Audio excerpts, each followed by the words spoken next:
స్వచ్ఛదనం పచ్చదనం కార్యక్రమం నిరంతరం కొనసాగే ప్రక్రియ అని మెదక్ జిల్లా కలెక్టర్ రాహుల్ రాజ్ అన్నారు. తూప్రాన్ మండలం ఇస్లాంపూర్ తూప్రాన్ మున్సిపాలిటీలో నిర్వహించిన వన మహోత్సవం ముగింపు కార్యక్రమానికి కలెక్టర్ ముఖ్య అతిథిగా హాజరయ్యారు. డ్రైడే ఫ్రైడే కార్యక్రమంలో భాగంగా గ్రామంలో పర్యటించి పరిసరాలను పరిశీలించారు. అనంతరం జిల్లా పరిషత్ హై స్కూల్లో స్వచ్ఛదనం పచ్చదనం కార్యక్రమంలో భాగంగా మొక్కలు నాటారు. ఈ సందర్భంగా కలెక్టర్ మాట్లాడుతూ జిల్లా వ్యాప్తంగా 34 లక్షల మొక్కలు నాటేందుకు ప్రణాళిక సిద్ధం చేస్తామని, అందులో ఇప్పటి వరకు 80% మొక్కలు నాటినట్లు తెలిపారు. కార్యక్రమంలో చివరి రోజు జిల్లా వ్యాప్తంగా 2 లక్షల మొక్కలు నాటుతున్నట్లు కలెక్టర్ పేర్కొన్నారు. నాటిన మొక్కలను విధిగా సంరక్షించే బాధ్యతలను ప్రతి ఒక్కరూ తీసుకోవాలని సూచించారు. ఈ కార్యక్రమంలో municipal chairman Mamilla Jyothi, ZP CEO Ellaiah, DRDO Srinivasarao, DEO Radhakishan Rao, DFO Ravikumar, RDO Jayachandrareddy, MDO Seshadri, tahsildar Vijayalakshmi, MEO Buchanayak, వివిధ శాఖల అధికారులు పాల్గొన్నారు. తెలంగాణ ప్రభుత్వం 5th ఆగస్ట్ నుంచి 9th ఆగస్ట్ వరకు స్వచ్ఛదనం పచ్చదనం అనేసి ఒక మహత్తరమైన కార్యక్రమం టేకప్ చేయడం జరిగింది.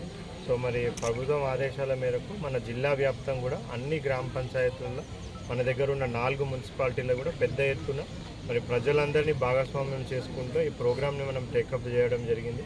మరి ఈరోజు ఆఖరి రోజు. సో ఈరోజు కూడా ఏమేమైతే యాక్టివిటీస్ ఉన్నాయో అవన్నీ టేకప్ చేస్తూ ఈరోజు ప్రత్యేకంగా వన మహోత్సవం కోసం కేటాయించడం జరిగింది. సో మన జిల్లాలో చూసుకున్నట్టయితే సుమారుగా 34 lakhs ప్లాంటేషన్ మనం ఈ ఇయర్ టేకప్ చేయబోతా ఉన్నాం. సో దాంట్లో ఆల్రెడీ 80% మనం ప్లాంటేషన్ కంప్లీట్ చేసుకున్నాం. ఈ ఒక్కరోజే వన మహోత్సవం పురస్కరించుకొని జిల్లా వ్యాప్తం కూడా 2 లక్షల చెట్లు నాటాలనేసి కూడా మనం సంకల్పించుకొని ఈరోజు అన్ని గ్రామ పంచాయతీలలో అన్ని మున్సిపాలిటీలలో కూడా మనం సుమారుగా 2 లక్షల చెట్లు ఈరోజు మనం నాటుతూ ఉన్నాం. ప్రజలందరికీ కూడా విజ్ఞప్తి ఏంటంటే ఈ చెట్లు నాటిన చెట్లను పరిరక్షించుకోవాల్సిన బాధ్యత కూడా మన అందరిపైన ఉంది. సో భావితరాలకి మంచి ఎన్విరాన్మెంట్ మనం ఇవ్వాలంటే ఇప్పుడు మనం ఏవైతే చెట్లు పెడతా ఉన్నామో పెద్ద ఎత్తున పెట్టడమే కాకుండా వాటిని అంతా కూడా సంరక్షించుకొని అవన్నీ మంచిగా పెంచే విధంగా మనం చూసుకోవాల్సిన అవసరం ఉంది. అదేవిధంగా ఈ స్వచ్ఛదనం కార్యక్రమంలో భాగంగా అన్ని గ్రామ పంచాయతీల్లో కూడా క్లీనింగ్ యాక్టివిటీస్ అన్నీ కూడా మనం టేకప్ చేయడం జరిగింది. ప్రజలందరూ కూడా ఇది గ్రామ పంచాయతీతో మున్సిపాలిటీతో వీళ్ళు ఒక్కరిదే బాధ్యత కాదు, మనందరిపైన కూడా బాధ్యత ఉంటుంది.